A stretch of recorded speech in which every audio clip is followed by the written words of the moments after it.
Hi friends, ఈరోజు మీకు రీసెంట్గా మలయాళంలో రిలీజ్ అయిన మోహన్ లాల్ గారి మూవీని ఎక్స్ప్లెయిన్ చేయబోతున్నాను. మూవీ చాలా ఇంట్రెస్టింగ్గా ఉంది, లాస్ట్ వరకు చూడండి. అలాగే మన ఛానల్ని ఇంకా సబ్స్క్రైబ్ చేసుకోలేదా వెంటనే చేసుకొని హైప్ ఇచ్చేసేయండి. చలో లేట్ చేయకుండా స్టోరీ విందాం పదండి. సినిమా స్టార్ట్ అవ్వగానే టైం మిషన్ లో వెనక్కి వెళ్ళినట్టు 18వ శతాబ్దంలోకి తీసుకెళ్తారు. అక్కడ త్రిలింగ ఎంపైర్ అని ఒక అద్భుతమైన సామ్రాజ్యం ఉంటుంది.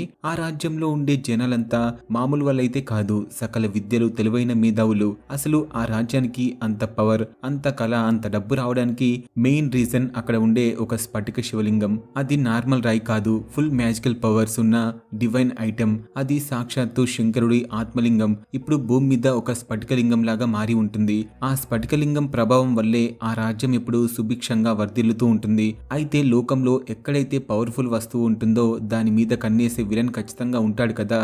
అక్కడే మనకి భూపతి అనే రాక్షసుడిని ఇంట్రడ్యూస్ చేస్తారు. వీడు మామూలుడు కాదు, మనిషి రూపంలో ఉండే ఒక మాన్స్టర్. వీడి పని ఏంటంటే వేరే రాజ్యాలని ఆక్రమించుకొని అక్కడి జనాలని బానిసలుగా చేసుకోవడం. ఇప్పుడు వీడి కన్ను త్రిలింగ రాజ్యంలోని ఆ స్ఫటికలింగం మీద పడింది. ఎలాగైనా దాన్ని ఎత్తుకెళ్లాలని ఫిక్స్ అయిపోతాడు. వెంటనే తన రాక్షస ఆర్మీని రెడీ చేసుకుని ఆ రాజ్యం మీద పెద్ద అటాక్ చేస్తాడు. భూపతి చేసిన దాడికి అక్కడ సామ్రాజ్య జనం పిట్టలా రాలిపోతుంటారు. వాడికి కావాల్సింది ఆ లింగం మాత్రమే. అప్పుడే సీన్ లోకి ఆ త్రిలింగ రాజ్యపు క్వీన్ ఎంట్రీ ఇస్తుంది. ఆవిడ ఆడపులిలాగా యుద్ధం చేస్తూ ఆ భూపతిగాడి మనుషుల్ని చాలా మందిని చంపేస్తుంది. కానీ భూపతిగాడి సైన్యం ముందు ఆవిడ బలం సరిపోదు. ఆవిడ అలసిపోతున్న టైంలో థియేటర్ దద్దరిల్లిపోయేలా మన త్రిలింగ రాజ్యపు కింగ్ విజేంద్ర ఎంట్రీ ఇస్తాడు. రాజుగారు రావడమే వార్ఫీల్డ్ లో విధ్వంసం సృష్టిస్తాడు. ఆ రాక్షసులకి ఎంత బలమున్నా సరే మన రాజుగారి దగ్గర అంతకు మించి బలం ఉంటుంది. ఇక రాజుగారి దెబ్బకి ఆ భూపతిగాడి సైన్యం చెల్లా చెదురైపోతుంది. తన గ్యాంగ్ మొత్తం చనిపోవడం చూసి ఇక వీళ్ళని చంపడం నా వల్ల కాదు దేవుడు అని చెప్పేసి ప్రాణాలు దక్కించుకోవడానికి యుద్ధం మధ్యలో నుంచి ఎస్కేప్ అవడం స్టార్ట్ చేస్తాడు. వాడు పారిపోతుంటే మన కింగ్ కోరుకుంటాడా? వాడి అంతు చూడాలని గుర్రం మీద చేజింగ్ మొదలు పెడతాడు. అడవి మార్గం గుండా పారిపోతున్న భూపతి మీదికి రాజుగారి గురి చూసి 3 బాణాలు వదులుతాడు. అందులో 2 బాణాలు కరెక్ట్ గా టార్గెట్ కి తగులుతాయి, అంటే భూపతికి తగులుతాయి. కానీ 3వ బాణం మాత్రం దారి తప్పి పొరపాటున ఒక చిన్న పిల్లాడికి తగులుతుంది. ఆ బాణం దెబ్బకి ఆ పసిపిల్లోడు అక్కడికక్కడే స్పాట్ డెడ్ అయిపోతాడు. ఇది చూసి రాజుగారు షాక్ అవుతారు. ఆ రాక్షసుడిని చంపబోయి తెలియకుండా ఒక ఇన్నోసెంట్ పిల్లాడి ప్రాణం తీశానని గిల్ట్ గా ఫీల్ అవుతాడు. ఆ చనిపోయిన పిల్లాడి డెడ్ బాడీ పక్కనే వాళ్ళ మదర్ కూర్చొని గుండెలు పగిలేలా ఏడుస్తూ ఉంటుంది. అదంతా కూడా తన కళ్ళ ముందే జరిగింది. కళ్ళ ముందే తన కొడుకు ప్రాణం పోయేసరికి ఆ తల్లికి దుఃఖంతో పాటు విపరీతమైన కోపం వచ్చేస్తుంది. ఆ కోపంలో రాజుగారిని చాలా తిడుతూ ఒక డేంజరస్ శాపం పెడుతుంది. నా బిడ్డ ఎలాగైతే నా కళ్ళ ముందే నీ చేతిలో చనిపోయాడో సేమ్ టు సేమ్ నీ బిడ్డ కూడా నీ కళ్ళ ముందే నీ వల్లే ప్రాణాలు కోల్పోతాడు. నీ బిడ్డ చావుకి కారణం నువ్వే అవుతావని చెప్పేసి ఘోరమైన శాపం ఇస్తుంది. రాజుగారు తనని చాలా రిక్వెస్ట్ చేస్తూ అయ్యో అమ్మ ఇది యాక్సిడెంటల్ గా జరిగింది అని చెప్పినా కూడా ఆవిడ వినదు. రాజుగారు బాధతో వెనక్కి వచ్చేస్తారు. సీన్ కట్ చేస్తే క్వీన్ ప్రెగ్నెంట్ అవుతారు. డెలివరీ టైం కూడా వచ్చేస్తుంది. రాజ్యమంతా సంబరాల్లో ఉండగా రాణిగారు ఒక మగబిడ్డకు జన్మనిస్తారు. రాజుగారు ఆ వార్త విని ఎగిరి గంతేయాలని అనుకుంటారు. కానీ ఆస్థాన పండితులు మాత్రం అడ్డుపడతారు. బాబు జాతకం చూసి వాళ్ళు చాలా భయపడతారు. ఎందుకంటే బాబు అశుభ ముహూర్తంలో పుట్టాడు. ఇప్పుడు గనక తండ్రి వెళ్లి బిడ్డని చూస్తే బిడ్డ ప్రాణానికే కాదు వంశానికి కూడా ముప్పు ఉందని వార్నింగ్ ఇస్తారు. దీనికి విరుగుడుగా చాలా పెద్ద హోమం చేయాలి, అలా అయితేనే దోషం పోతుందని చెప్తారు. పండితులు చెప్పినట్టుగానే రాజుగారు ఎంతో నిష్టగా ఆ యాగాలు పూజలు పూర్తి చేస్తారు. అంతా అయ్యాక ఫైనల్ గా బాబుని చూడ్డానికి పర్మిషన్ దొరుకుతుంది. రాజుగారు వెళ్లి తన కొడుకుని చూసి చాలా మురిసిపోతారు. ఇక రాణిగారు బిడ్డ రాజుగారు కలిసి అలా బోట్లో వెళ్తూ ఉంటారు. ఎందుకంటే బిడ్డని అందరికీ చూపిస్తూ అలా నదిలో వెళ్తుంటారు. అప్పుడే విధి వెక్కిరించినట్టు రాజుగారికి జనాల మధ్యలో నుంచి ఆనాడు తను చంపేసిన పిల్లాడి మదర్ కనిపిస్తుంది. ఆమెని చూడగానే రాజుగారికి ఆ శాపం గుర్తొచ్చి భయంతో వణికిపోతారు. రాజుగారి మోహంలో ఆ భయం చూసి పక్కనే ఉన్న క్వీన్ గారు కూడా పానిక్ అవుతారు. ఆ కంగారులో రాజుగారు చాలా భయపడిపోయి వెంటనే వెనక్కి జరుగుతారు.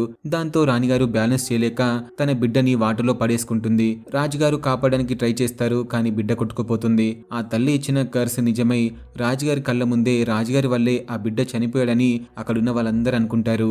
అలాగే రాజు కూడా బిడ్డని వెతుకుతూ నది లోపలికి వెళ్తాడు, కానీ బిడ్డ దొరకదు. ఇక ఫ్లాష్ బ్యాక్ అక్కడితో ఎండ్ అయిపోయి స్టోరీ ప్రెజెంట్ సీన్ లోకి అంటే 2025 లోకి షిఫ్ట్ అవుతుంది. ఇక్కడ ఆదిత్య వర్మ అనే బిజినెస్ టైకూన్ ని చూపిస్తారు. ఆయనకి ప్రతిష్టాత్మకమైన business of the year award ఇస్తుంటారు. అయితే ఆదిత్య వర్మ గ్రోత్ చూసి కొంతమంది ఓర్వలేక అక్కడ ఉన్న లోకల్ రౌడీస్ అలాగే బిజినెస్ చేసేవాళ్ళు ఆయన్ని మర్డర్ చేయించడానికి ప్లాన్ చేస్తారు. వీడెవడో బయట ఊరు నుంచి వచ్చి ఇక్కడ డైమండ్ బిజినెస్ పెట్టి వాడి నెత్తిమీద కూర్చున్నాడు అని చెప్పేసి వాళ్ళ ఏడుపు. ఆదిత్యాన్ని లేపేయడానికి రౌడీ స్కెచ్ వేసిన టైంలో అద్రిపోయే రేంజ్ లో తేజ్ అనే కుర్రాడు ఎంట్రీ ఇస్తాడు. వాడు వాడు రావడమే విలన్స్ ని ఫుట్బాల్ ఆడేసుకుంటాడు. ఒక్కొక్కడిని చితక్కొట్టేస్తాడు. వాళ్ళు ఎంతమంది ఉన్నా కూడా తేజ్ ఒక్కడే అందరినీ కుమ్మేస్తాడు. అప్పుడు రివీల్ అవుతుంది తేజ్ ఎవరో కాదు, ఆదిత్య వర్మ సొంత కొడుకు అని. నా తండ్రిని చంపాలంటే ముందు నన్ను క్రాస్ చేయాలరా అని చెప్పేసి అందరికి వార్నింగ్ ఇస్తాడు. ఇక స్టేజ్ మీద ఉన్న ఆదిత్య వర్మ స్పీచ్ ఇస్తూ తన బ్యాక్గ్రౌండ్ గురించి చెప్తాడు. తను దేవనగిరి అనే ఊరు నుంచి వచ్చానని, అక్కడ నదిలో పారుతుంటే శాండ్ వ్యాపారం మొదలు పెట్టామని, తర్వాత ఆ ఇసుకలో డైమండ్స్ ఉన్నాయని తెలిసి డైమండ్ బిజినెస్ లోకి వచ్చి ఇలా సెటిల్ అయ్యానని, వచ్చిన మనీతో సోషల్ సర్వీస్ చేస్తున్నానని చెప్తాడు. ఇంటికి వెళ్ళాక ఆదిత్య వర్మ తేజ్ల మధ్య సీన్స్ చూస్తే చాలా ముచ్చటేస్తుంది. వాళ్ళు తండ్రి కొడుకుల్లాగా కాకుండా మంచి ఫ్రెండ్స్ లా ఉంటారు. తేజ్ కి 2 years ఉన్నప్పుడే వాళ్ళ మదర్ చనిపోయి ఉంటుంది. అప్పటి నుంచి ఆదిత్య వర్మే అన్ని తానే పెంచాడు. అంటే తల్లిలాగా తండ్రిలాగా అన్ని అతనే చూసుకున్నాడు. అందుకే వాళ్ళ బాండింగ్ చాలా స్ట్రాంగ్ గా ఉంటుంది. ఆదిత్య వర్మ తన కొడుకుకి త్వరగా మ్యారేజ్ చేయాలని ట్రై చేస్తుంటాడు. ఇదిలా ఉండగా ప్యారలల్ గా దేవనగిరిలో చందు అనే ఒక పాత విలన్ ని చూపిస్తారు. వాడు జైల్లో ఉన్నా సరే ఆదిత్య వర్మ మీద రివెంజ్ తో రగిలిపోతుంటాడు. 20 ఏళ్ల క్రితం వాళ్ళ మధ్య ఏదో గట్టి గొడవ జరిగి ఉంటుంది. ఆదిత్య వర్మ మళ్ళీ ఆ ఊరికి ఎప్పుడు వస్తాడా, చంపేద్దామా అని కసిగా వెయిట్ చేస్తుంటాడు చందు. ఇక ఇటువైపు ఆదిత్య వర్మకి రాత్రిపూట నిద్రలో వింత వింత నైట్ మేర్స్ వస్తుంటాయి. అవన్నీ 18వ శతాబ్దానికి సంబంధించిన యుద్ధాలు, రాజులు, కత్తులు, గుర్రాలు ఇవి రోజు రోజుకి ఎక్కువైపోయి ఆదిత్యని భయపెడుతుంటాయి. దాంతో అతను భయపడి నిద్రలో నుంచి లేస్తాడు. వెంటనే వాళ్ళ అబ్బాయి పరిగెత్తుకుంటూ వచ్చి ఏమైంది నాన్న, ఎందుకంత భయపడుతున్నారు అని అడిగితే, రే బెడ్ మీద రక్తం ఉందిరా, రక్తం ఉంది, అటు చూడు అని చాలా భయపడతాడు. కానీ తేజ్ చూస్తే అక్కడ ఏమీ కనిపించదు. సో మా నాన్న సిచ్యువేషన్ బాగలేదని తెలుసుకున్న తేజ్ తన తండ్రిని పర్సనల్ డాక్టర్ కి చూపిస్తాడు. కానీ రిపోర్ట్స్ అన్ని నార్మల్ గానే ఉంటాయి.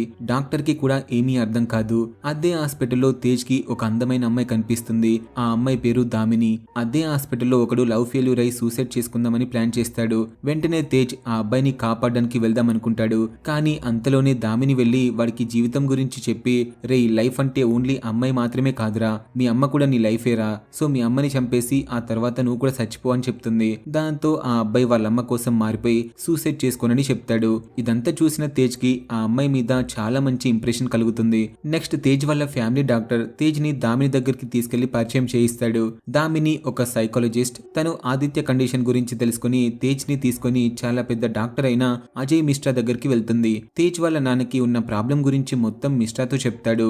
మిశ్రా ఆదిత్య చెప్పిన సిమ్టమ్స్ విన్నాక ఒక షాకింగ్ విషయం చెప్తాడు. మీ నాన్నకి ఎలాంటి సమస్య లేదు, మీ నాన్న చాలా ఆరోగ్యంగా ఉన్నారు. కానీ మీ నాన్నగారికి వస్తున్న డ్రీమ్స్ ని బట్టి చూస్తే దీని వెనకాల సైన్స్ కి అందని కొన్ని విషయాలు ఉంటాయని, దీనికి మెడిసిన్ తో పని లేదని, దీని వెనకాతల ఏదో పాస్ట్ లైఫ్ ఉందని చెప్పి మీకు నిజం తెలియాలి అంటే రుద్రబాబా దగ్గరికి వెళ్ళమని సలహా ఇస్తాడు. ఆయనకి తంత్రం మంత్రం పునర్జన్మ గురించి బాగా తెలుసని చెప్పి పంపిస్తాడు. తేజ్ దామిని కలిసి రుద్రబాబాని కలుస్తారు. వాళ్ళు నోరు విప్పక ముందే రుద్రబాబా వాళ్ళ గురించి మొత్తం చెప్పేస్తాడు. మీరు ఏనుగులు, గుర్రాలు, రాజుల కథల గురించి అడగడానికి వచ్చారు కదూ అని షాక్ ఇస్తాడు. చూడబ్బాయి, ఇప్పుడు నువ్వు దేనికోసం వెతక్కు, ఇప్పుడు నువ్వు దేనికోసం అయితే వెతుకుతున్నావో అదే నీ దగ్గరికి వచ్చే టైం ఆసన్నమైంది అని చెప్పి రీఇన్కార్నేషన్ గురించి ఇంటిస్తాడు. ఇక అతను ఏం చెప్పాడో అసలు ఏం బాగాడో సరిగా అర్థం కాదు. సరే అని చెప్పేసి ఇద్దరు అక్కడి నుంచి అయితే బయలుదేరతారు. ఈ జర్నీలో తేజ్ దామిని బాగా క్లోజ్ అవుతారు. మీ నాన్నకి ఏం కాదురా, త్వరలోనే అంతా సెట్ అవుతుంది అని హెడ్ కిస్ ఇస్తుంది. దాంతో మన అయ్య గారు అది లవ్ అనుకుని దామిని లవ్ చేయడం మొదలు పెడతారు. ఎంత ఫాస్ట్ గా అంటే వెంటనే వాళ్ళ నాన్నగారికి కాల్ చేసి, నాన్న నాకు ఒక అమ్మాయి దొరికేసింది, వెంటనే పెళ్లి చేసేసుకుంటా అని చెప్పేస్తాడు. వాళ్ళ నాన్న కూడా దానికోసమే వెయిట్ చేస్తున్నాడు కాబట్టి అస్సలు వద్దనడు. వెంటనే మనోడు దామిని దగ్గరికి వెళ్లి ప్రపోజ్ చేస్తాడు. కానీ దామిని మాత్రం ఇంత త్వరగా పెళ్ళేంటి, మనం ఇంకా ఒకరినొకరు పూర్తిగా అర్థం చేసుకోలేదు కదా, ఇది చాలా ఫాస్ట్ గా ఉంది అని కోప్పడి మనోడికి కోపం తెప్పించి వెళ్ళిపోతుంది. దాంతో తేజ్ చాలా డల్ అయిపోతాడు. అలాగే అమ్మాయిలందరూ అంతే అనుకుంటాడు. అసలు ఈ జనరేషన్ లో లవ్వే లేదు, అంత అట్రాక్షన్ అని చాలా ఫీల్ అవుతాడు. అప్పుడు ఆదిత్య వర్మ కొడుక్కి ధైర్యం చెప్తాడు. రే నువ్వు నిజంగానే ఆ అమ్మాయిని ప్రేమిస్తున్నావురా, నువ్వు నాకు కాల్ చేసి ఫస్ట్ టైం ఒక అమ్మాయి నచ్చిందని చెప్పావురా, నీ మాటల్లో నాకు ప్రేమ కనిపించింది అని చెప్పి ప్రేమలో ఓడిపోకూడదని మోటివేట్ చేస్తాడు. అదే రోజు రాత్రి చాలా ఇయర్స్ నుంచి పనిచేస్తున్న ఒక సర్వెంట్ తేజ్ దగ్గరికి వచ్చి ఒక సీక్రెట్ రివీల్ చేస్తాడు. నీకు ప్రేమ విలువ తెలియాలి బాబు, మీ నాన్న ఆదిత్య వర్మ ఒకప్పుడు లీలాదేవి అనే అమ్మాయిని ప్రాణంగా ప్రేమించాడు. వాళ్ళిద్దరూ పెళ్లి చేసుకోవాల్సిన టైంలో మీ అమ్మ వచ్చి ఆదిత్య తన్ని పెళ్లి చేసుకోకపోతే పాయిజన్ తాగి చచ్చిపోతానని బెదిరించింది. దాంతో ఆదిత్య కోసం ఒక ప్రాణం పోకూడదని లీలాదేవి తన లవ్ ని సాక్రిఫైస్ చేసి వెళ్లిపోయింది. ఆవిడ ఈ రోజు వరకు పెళ్లి చేసుకోకుండా ఇంకా ఆ దేవనగిరిలోనే మీ నాన్న జ్ఞాపకాలతో బ్రతుకుతుందని చెప్తాడు. ఇది విన్నాక తేజ్ కి మైండ్ బ్లాక్ అవుతుంది. వెంటనే దామిని దగ్గరికి వెళ్లి సారీ చెప్పి మళ్ళీ ప్యాచప్ అవుతాడు. అంటే తన్ని ఇంప్రెస్ చేయడానికి ఈసారి వాడి మనసులో ఉన్న మాటని బయట పెడతాడు. చూడు పాప, నువ్వంటే నిజంగానే నాకు చాలా ఇష్టం. నువ్వు మొదటిసారి నాకు హెడ్ కిస్ ఇచ్చినప్పుడు నాకు మా అమ్మ గుర్తొచ్చింది. మా అమ్మ నేను పుట్టిన తర్వాత చనిపోయింది. సో నాకు అన్ని మా నాన్నే. అందుకే మా అమ్మ ప్రేమని నీలో చూసుకున్నానని చెప్తాడు. అలా అమ్మ సెంటిమెంట్ కొట్టగానే పాప ఫ్లాట్ అయిపోయి పడిపోతుంది. ఆ తర్వాత ఆదిత్య కలల మిస్టరీని సాల్వ్ చేయడానికి తేజ్, దామిని కలిసి దేవనగిరి బయలుదేరుతారు. అక్కడ ఒక పురాతనమైన శివాలయానికి వెళ్తారు. తేజ్ ఆ టెంపుల్లోకి అడుగుపెట్టి అక్కడ ఉన్న శివలింగాన్ని చూడగానే వాడికి ఎలక్ట్రిక్ షాక్ తగిలినట్టవుతుంది. కళ్ళ ముందు మస్కగా పాత జన్మలో జరిగిన యుద్ధాలు, రాజులు, చనిపోయిన పిల్లాడు అన్ని గుర్తొచ్చి అక్కడికక్కడే అన్కాన్షియస్ లోకి వెళ్లిపోతాడు.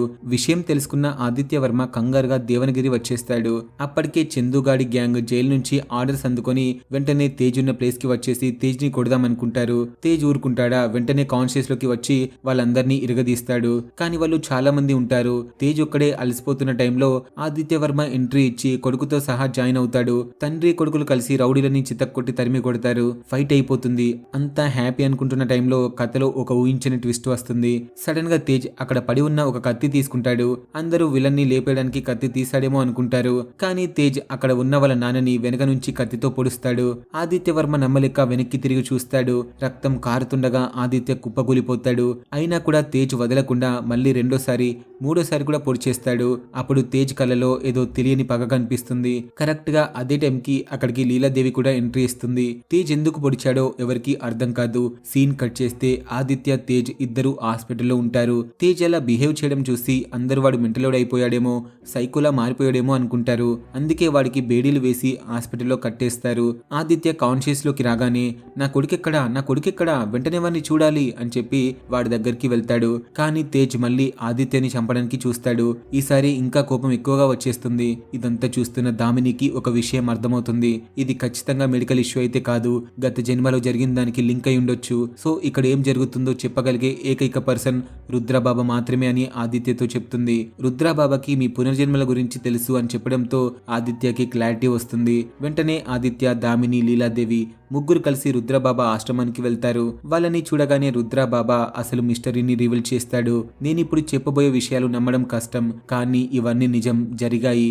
నీకు డ్రీమ్స్ లో కనిపించే రాజులు, రాజ్యాలు, గుర్రాలు అన్నీ ఒకదానితో ఒకటి కనెక్ట్ అయి ఉన్నాయి. ఆ గతం ఇప్పుడు నీ కొడుకు తేజ్కి కూడా లింక్ అయి ఉందని చెప్పేసి ఫ్లాష్ బ్యాక్ లోకి తీసుకెళ్తాడు. కథ మళ్ళీ పాస్ట్ కి, అంటే 1800 శతాబ్దంలో ఒక చిన్న విలేజ్ కి తీసుకెళ్తుంది. ఆ ఊరి మీద సడన్ గా కొంతమంది దుర్మార్గులు అటాక్ చేస్తారు. ఊరి జనం భయంతో పరుగులు తీస్తుండగా అక్కడ హయగ్రీవ అనే ఒక పవర్ఫుల్ వారియర్ ఎంట్రీ ఇస్తాడు. వాడు సింగిల్ హ్యాండ్ తో వాళ్ళందరినీ నరికేసి ఊరిని కాపాడతాడు. హయగ్రీవ చాలా స్ట్రాంగ్ వ్యక్తి, కానీ వాళ్ళ ఊరికి ఒక పెద్ద ప్రాబ్లం ఉంది.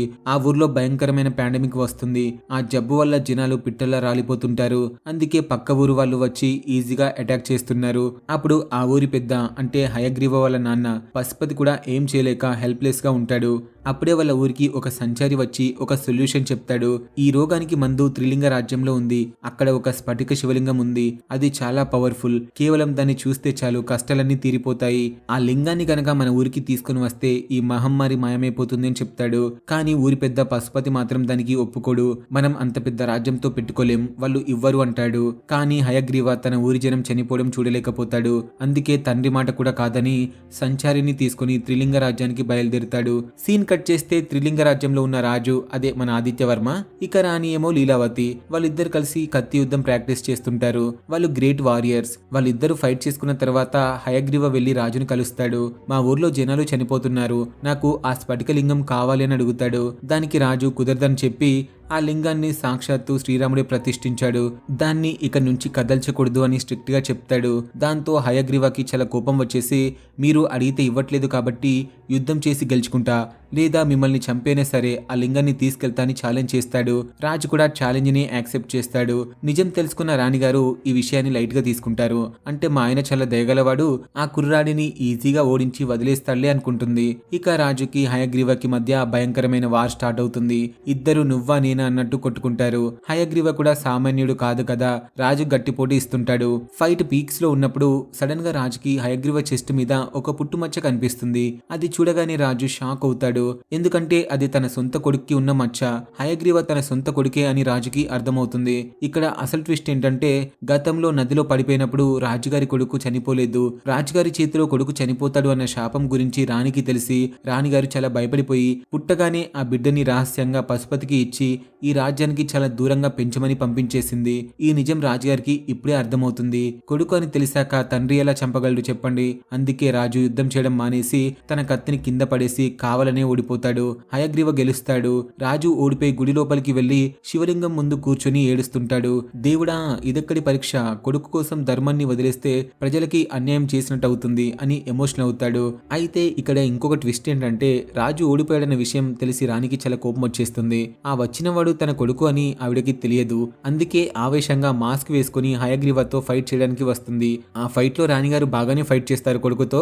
అప్పుడు హయగ్రీవ చేతిలో రాణి తల తెగిపోతుంది. అంటే హయగ్రీవ సొంత అమ్మనే చంపేసుకుంటాడు. అప్పుడే అక్కడికి హయగ్రీవ పెంపుడు తండ్రి పశుపతి పరుగు పరుగున వచ్చేస్తాడు. జరిగిందంతా చూసి షాక్ అవుతాడు. నువ్వు చేసింది ఎంత తప్పు తెలుసారా? నువ్వు చంపింది ఎవరినో కాదురా, నీ సొంత అమ్మని. ఆ రాజు ఎవరో కాదురా, నీ సొంత తండ్రే అని చెప్పేసి బాంబు పేలుస్తాడు. ఈ నిజం తెలియగానే హయగ్రీవ గుండె పగిలిపోతుంది. ఆవేశంలో రాజు దగ్గరికి వచ్చి గట్టిగా అరుస్తాడు. దీనంతటికి కారణం మీరే. మీరు ముందే ఓడిపోయి ఆ లింగాన్ని నాకు ఇచ్చేసి ఉంటే నేను నా తల్లితో యుద్ధం చేసేవాడిని కాదు. ఆమె నా చేతిలో చనిపోయేది కాదు. మాతృహత్య పాపాన్ని నేను మోయలేను అని చెప్తూ ఏదో ఒక జన్మలో మళ్ళీ పుడతాను, ఖచ్చితంగా నీ మీద పగ తీర్చుకుంటా అని శపథం చేసి అక్కడికక్కడే సూసైడ్ చేసుకుంటాడు. అంటే కత్తితో కోసుకొని చచ్చిపోతాడు. ఇది మ్యాటర్. అందుకే ఇప్పుడు ప్రెజెంట్ లో లీలాదేవి చూడడానికి అచ్చం రాణిలాగా ఉండడం వల్ల ఆమెని చూడగానే తేజ్లోని హయగ్రీవ ఆత్మ నిద్రలేచి ఆదిత్యని చంపడానికి ట్రై చేస్తుంది. ఫ్లాష్ బ్యాక్ విన్నాక ఆదిత్య రుద్రబాబాని సొల్యూషన్ అడుగుతాడు. రుద్రబాబా దీనికి ఒకటే మార్గం చెప్తాడు. మీరందరూ కలిసి రుద్రయాగం చేయాలి, కానీ అది చాలా డేంజర్, ప్రాణాలకే గ్యారంటీ లేదని చెప్తాడు. అయినా సరే ఆదిత్య సిద్ధపడతాడు. యాగం మొదలవుతుంది. కానీ ఆ ప్రాసెస్ లో తేజ్ కి మళ్ళీ లీలావతి కనిపిస్తుంది. దాంతో మళ్ళీ వాడిలో హయగ్రీవ ఎంటర్ అయి వైల్డ్ గా బిహేవ్ చేస్తాడు. కత్తి పట్టుకుని ఆదిత్యని నరకడానికి మీదికి దూకుతాడు. అక్కడ ఉన్న సాధువులు ఆపడానికి ట్రై చేసినా కూడా కుదరదు. తేజ్ కత్తి ఎత్తి ఆదిత్యని చంపబోతూ ఉంటే ఆదిత్య మాత్రం భయపడకుండా కళ్ళు మూసుకొని శివలింగం ముందు ప్రార్థన చేస్తాడు. శివయ్య, ఆ రోజు ఆ పిల్లాడి చావు నేను కావాలని చేసింది కాదు, అది యాక్సిడెంట్, నన్ను క్షమించు, నా కొడుకు మీద ఉన్న పగని తీసేయి అని మనస్ఫూర్తిగా కోరుకుంటాడు.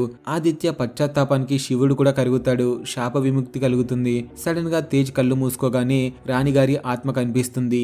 ఆవిడ అంటుంది, ఇందులో మీ నాన్నగారి తప్పేం లేదు, ఆయన్ని క్షమించేసేయి, పగని వదిలేసేయి, లైఫ్ లో ముందుకు వెళ్ళు అని చెప్తుంది. తల్లి మాటతో తేజ్ శాంతించి నార్మల్ గా మారిపోతాడు.